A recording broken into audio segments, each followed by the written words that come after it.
성경의 관심을 정리를 하자면 의외로 간단합니다. 하나님이 누구신지를 설명하고 있고요.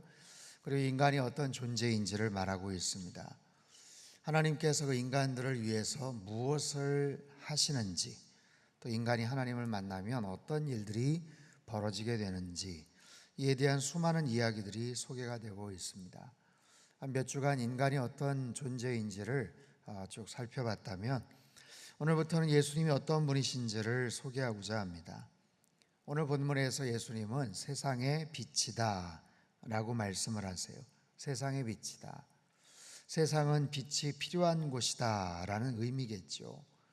여러분, 해가 중천에 떴는데 불을 왜 켜겠습니까?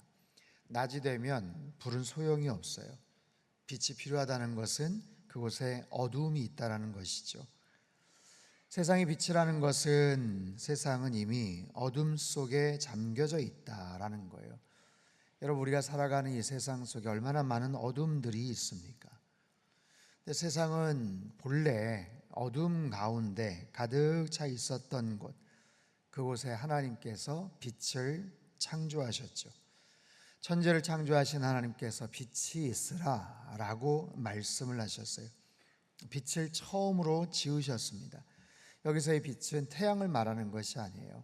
태양, 일월성신, 그것은 빛을 창조하시고 나서 만드신 것이죠. 빛은 모든 것의 근원이고 출발이고 시작이 됩니다. 여러분, 캄캄한 집안에 들어와서 가장 먼저 하는 일이 뭡니까? 불을 켜는 것이죠.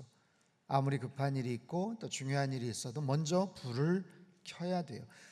집안에 불을 켜야 그 다음에 내가 하고 싶은 일들을 할 수가 있는 것이죠. 마찬가지입니다. 내 인생에 불을 켜는 것, 내 인생에 하나님의 불, 하나님의 빛을 밝히는 것이 가장 우선시 돼야 됩니다. 인생의 불을 켜는 것은 하나님을 만날 때만이 가능합니다. 여러분, 인생에 불을 켜셨습니까?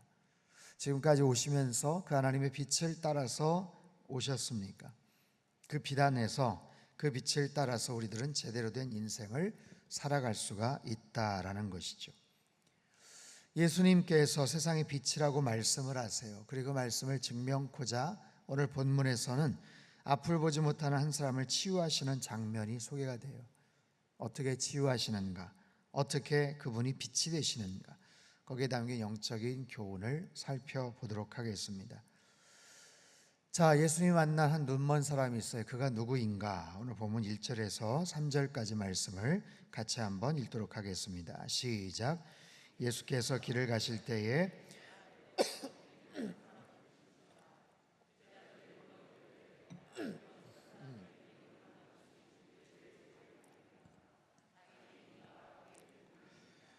예수께서 대답하시되 이 사람이나 그 부모의 죄로 인한 것이 아니라 그에게서 하나님이 하시는 일을 나타내고자 하심이라.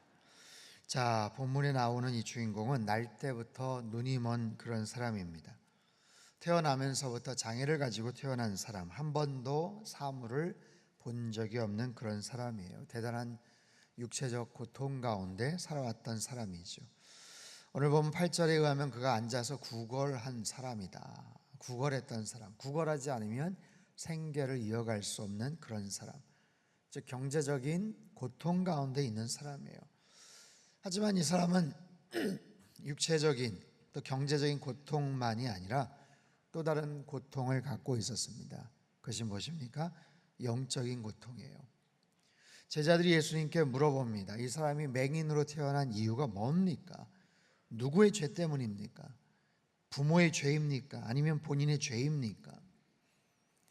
여러분, 장애가 있고 눈을 앞을 볼 수가 없는 사람이 이 말을 들으면 얼마나 큰 상처가 되겠습니까?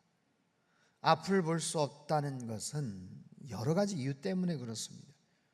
제가 아는 한 권사님은 50이 넘은 나이에 갑작스러운 포도막염으로 인해서 순식간에 실명을 당하시기도 했어요.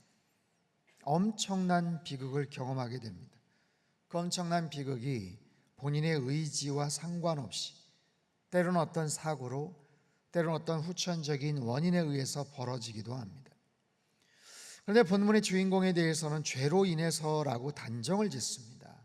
그것도 제자들이 하는 말이에요. 여러 가지 원인들이 분명히 있었을 텐데 대뜸 누구의 죄 때문이냐라고 단정을 짓습니다.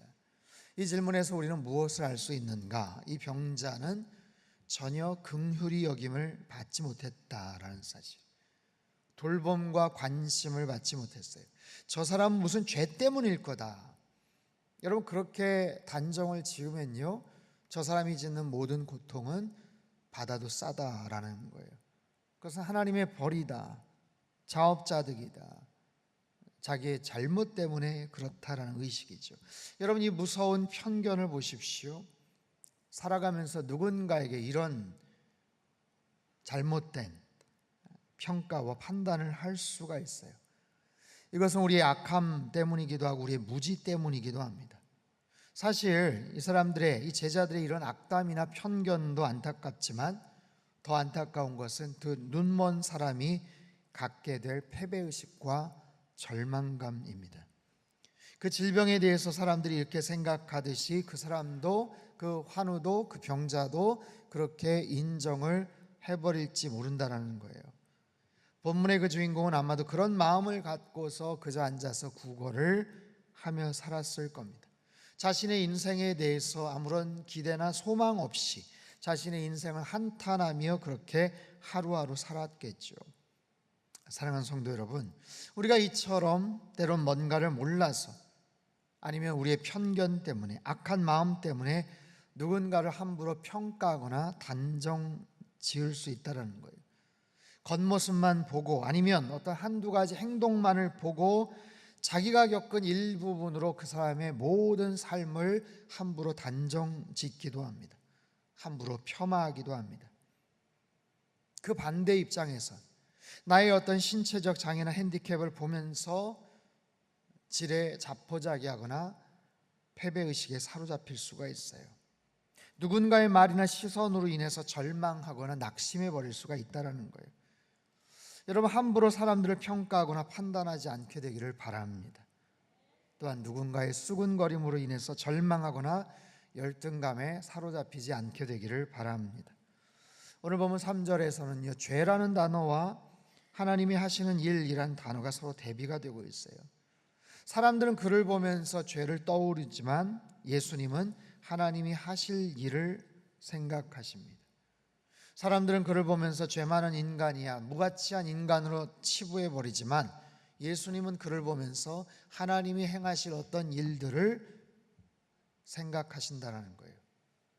하나님이 그를 통해서 어떤 특별한 일을 계획하신다.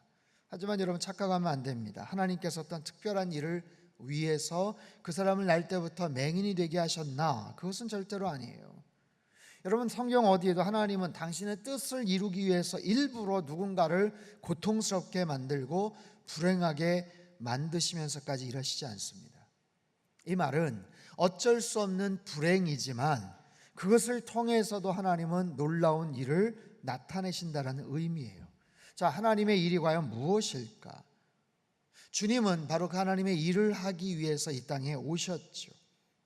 인간들은 그런 장애와 불행을 보면서 평가하고 저주하고 욕하기에 급급하지만 하나님은 그런 모습들을 통해서도 자비를 행하시고 생명을 살리고 회복시키시는 일을 하십니다.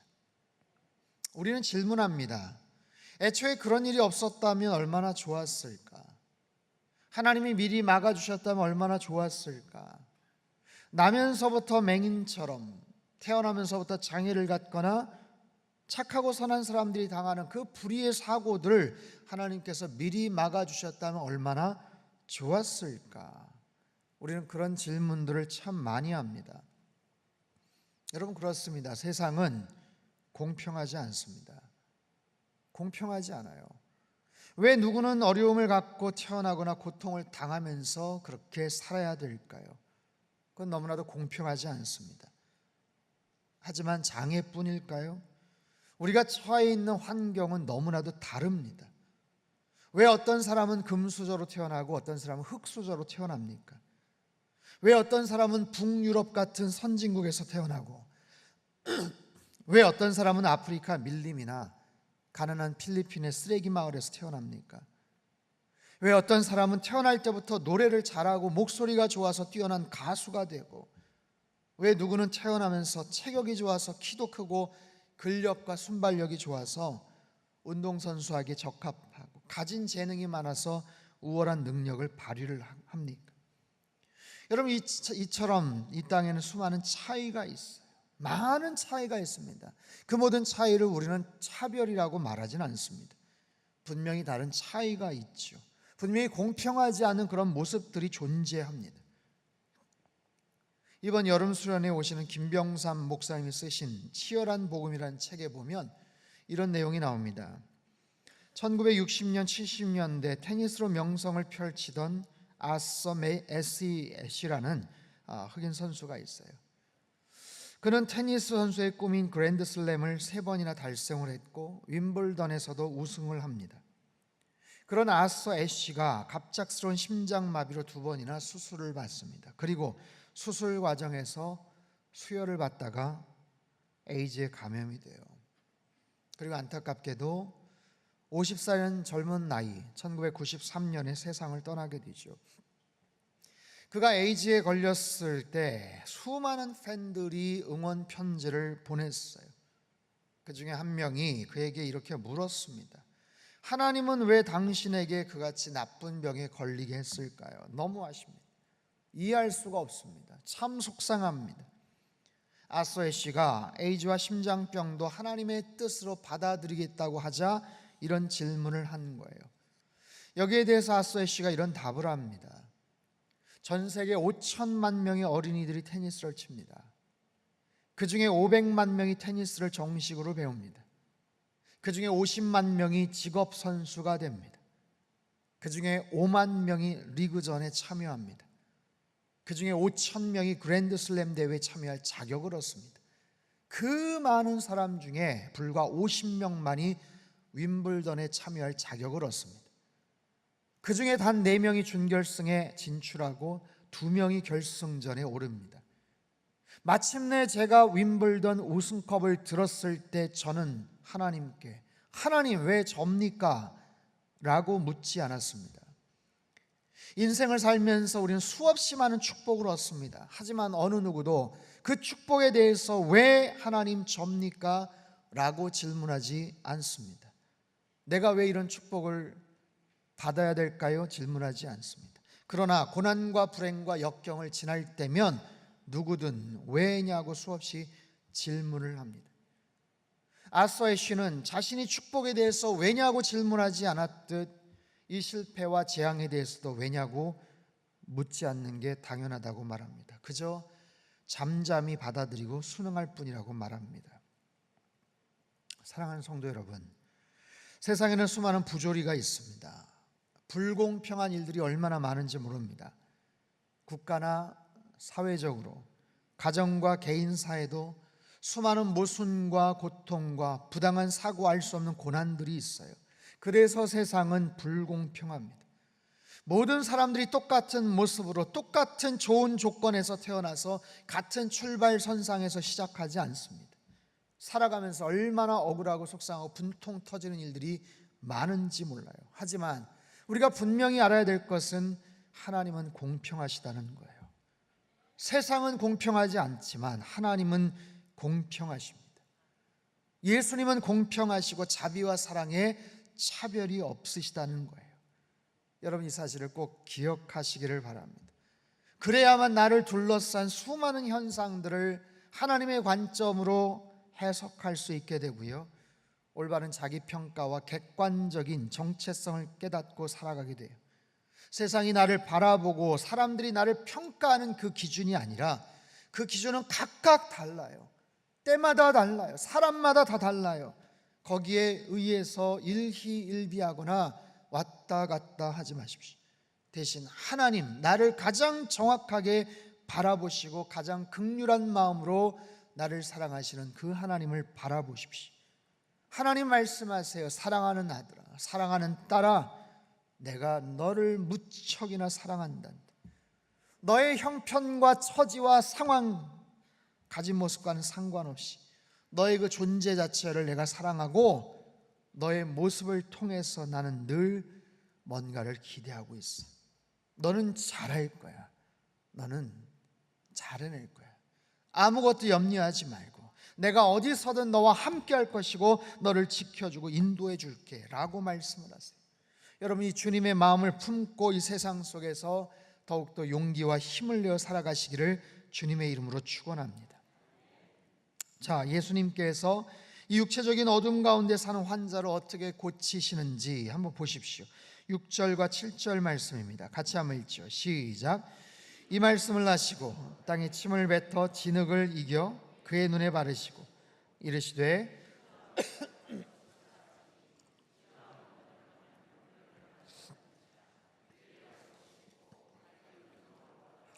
자, 땅에 침을 뱉어서 진흙을 이겼다.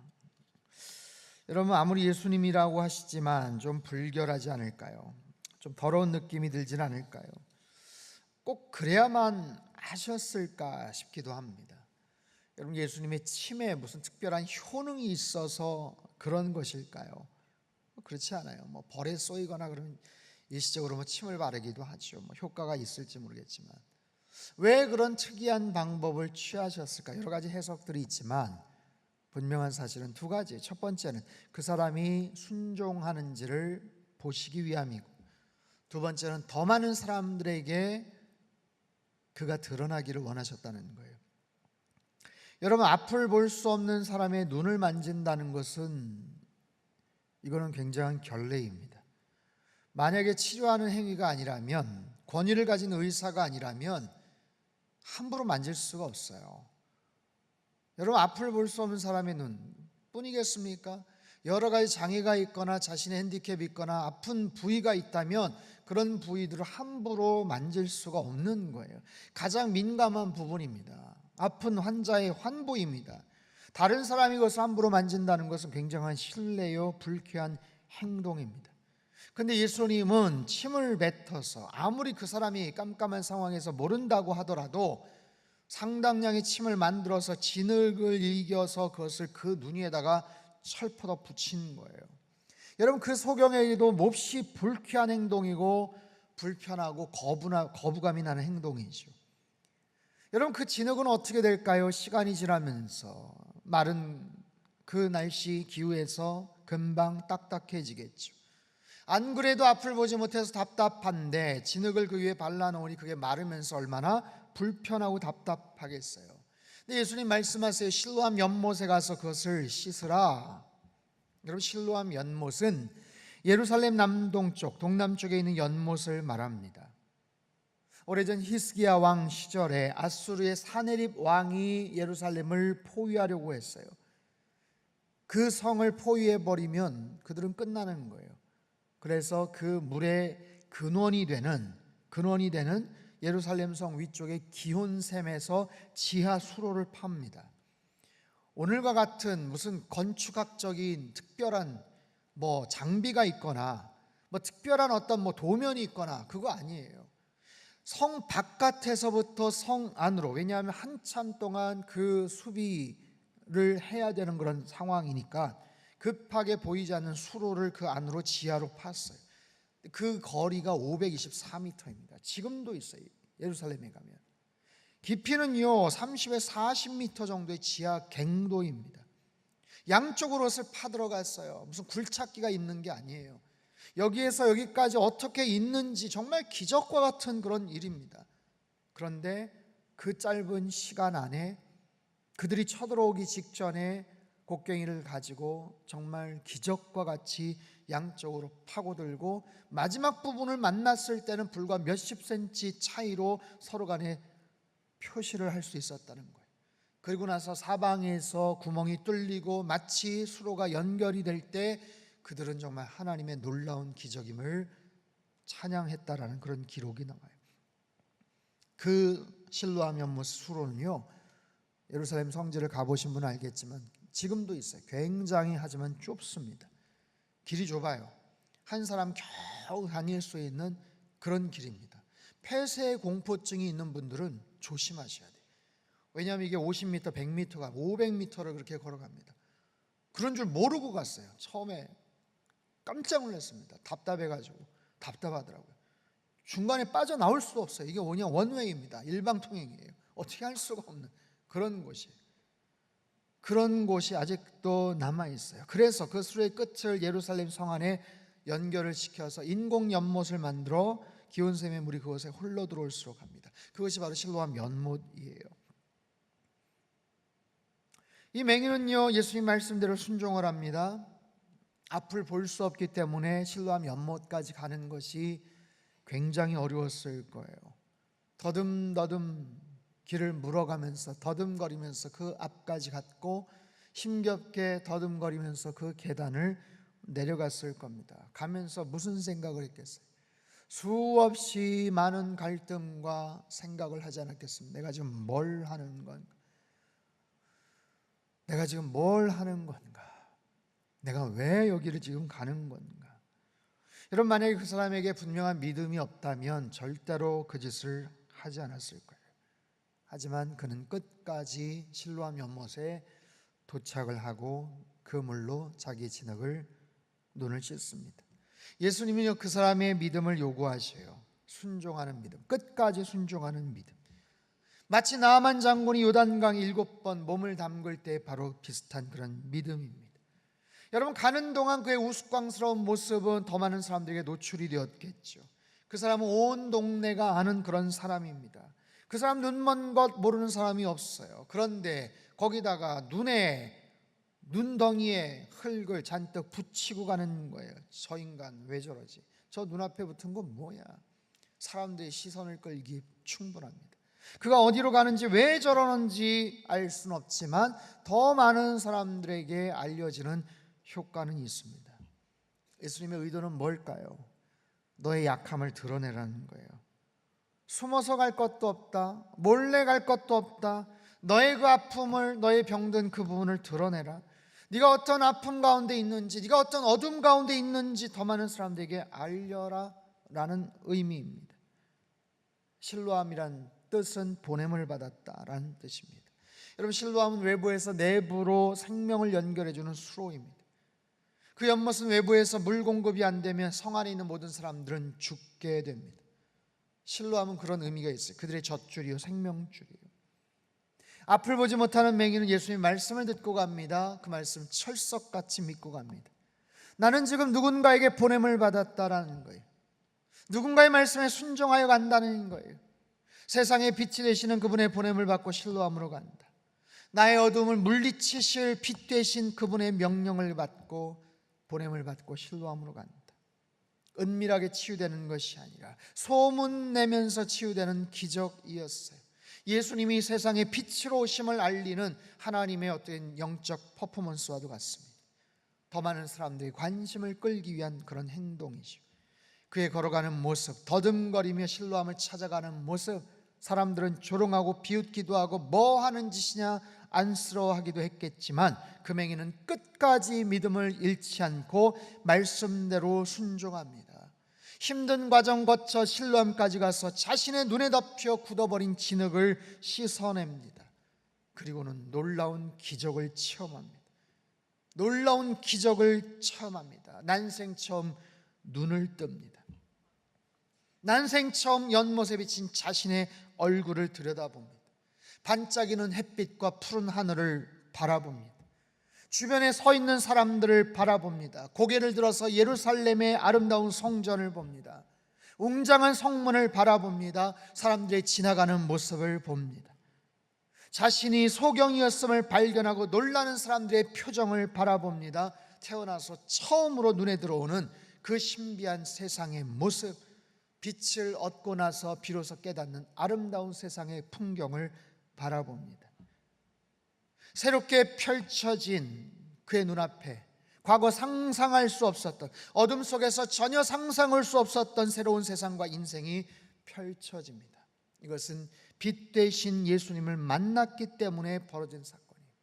빛 되신 예수님의 말씀에 순종해서 얻어진 광명입니다. 놀랍게도 그는 눈을 떴어요. 사랑하는 성도 여러분, 하나님께서는 우리의 모든 것을 통해 당신의 일을 이루십니다. 합력하여 선을 이루십니다. 우리가 처한 상황들, 그 모든 상황들은 결국 하나님의 선을 이루어 가셔요. 우리들은 알 수 없습니다. 우리들은 알 수 없어요.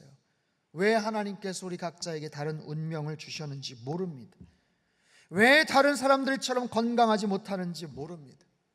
왜 다른 사람들처럼 부유하지 못한지 모릅니다. 왜 다른 사람들처럼 좋은 여건에서 평탄하게 그렇게 살아갈 수 없는지 모릅니다. 세상을 살면서 사람마다 짊어져야 될 짐과 고충은 다 다릅니다. 너무나도 다양합니다. 왜 나에게, 왜 우리 가정에, 왜 우리 자녀에게 이렇게 힘든 문제, 속상하고 외로운 상황을 주셨는지 우리는 알 수가 없어요. 왜 나에게 이런 만남을 주셔서 나의 인생을 이렇게 살게 하시는지 우리는 알 수 없습니다. 하지만 각자의 상황과 처지가 다르고 저마다 삶의 무게와 어려움이 달라도 그 인생에 빛 되신 예수님이 찾아오시면 상황은 놀랍게도 변하게 됩니다. 여러분, 빛은요 어둠을 밝혀줍니다. 여러분, 빛은요 추운 공간을 따뜻하게 합니다. 열을 전달하죠. 빛은요 생명을 가져다 줍니다. 열이 가해지면 살아나는 거예요. 우리가 속한 모든 곳은 세상입니다. 세상의 빛이라고 하셨죠. 여러분, 세상은 다른 곳이 아니에요. 총알과 포탄이 날아다니는 우크라이나의 전쟁터만이 세상이 아닙니다.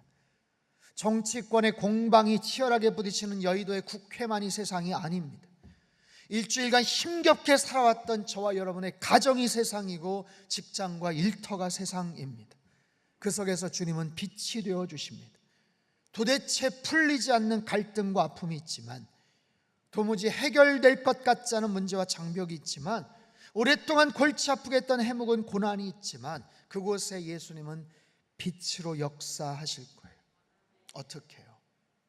말씀하십니다. 순종하라고 말씀하세요. 신뢰하고 인정하라고 말씀하셔요. 여러분, 맹인이 예수님의 말씀을 듣고 순종하는 것이 쉬웠을까요? 절대로 쉽지 않았습니다. 하지만 그 빛 되신 예수님의 말씀을 믿고 그는 순종했습니다. 그러자 그 인생에 빛이 열리게 되었습니다. 사랑하는 성도 여러분, 예수님은 세상의 빛이 되십니다. 그분이 빛이 되신다는 것은 살 수가 있다는 거예요. 빛이 되신다는 것은 회복할 수 있다는 겁니다. 예수님, 우리 인생에 빛이 되어 주셔서 우리의 앞길을 비추어 주실 겁니다. 빛이 되어 주셔서 우리 가정의 모든 차갑고 싸늘한 것들을 녹이시고 온기를 제공할 것입니다. 빛이 되어 주셔서 우리 생업과 한국교회 죽어가고 시들어가는 것들의 생명을 공급하실 거예요. 생명을 살리는 말씀, 생명을 살리시는 빛 되신 주님 앞에 더 가까이 나아가시기를 바랍니다. 그분의 말씀을 믿고 순종하십시오. 생명의 놀라운 역사가 우리 삶 속에 충만하게 펼쳐지시기를 주님의 이름으로 축원합니다. 기도하겠습니다. 하나님 아버지, 빛 되신 주님을 찬양합니다.